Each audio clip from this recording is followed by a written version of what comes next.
இப்போ கோட் படத்துல நடிச்சிட்டு வராரு. படத்தோட படப்பிடிப்பு மாஸ்கோல நடைபெற்று வருது. கண்டிப்பா இந்த படம் மெகா ஹிட் அடிக்கும்னு விஜய் ரசிகர்கள் நம்புறாங்க.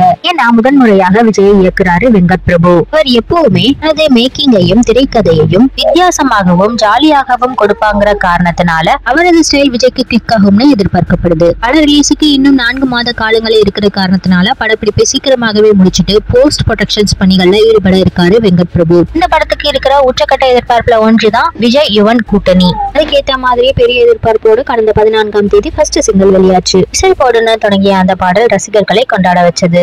இடையில படத்தோட ஒரு பாடலுக்கு த்ரிஷாவும் தோன்றுவாங்கன்னு சொல்லப்படுது. அது மேற்கொண்டு ரசிகர்களை உற்சாகப்படுத்தி இருக்கு. ஆனா இப்போ படம் பற்றிய புதிய தகவல் ஒண்ணு வெளியாகி இருக்கு. அதாவது படத்தோட ஒரு பாடலுக்கு த்ரிஷாவுக்கு பதிலாக தெலுங்குல சென்சேஷனலாக இருக்கிற ஸ்ரீலீலாவை ஆட வைக்க வெங்கட் பிரபு திட்டமிட்டு இருக்கிறதாகவும் அதற்கான பேச்சுவார்த்தை தொடங்கியதாகவும் சொல்லப்படுது.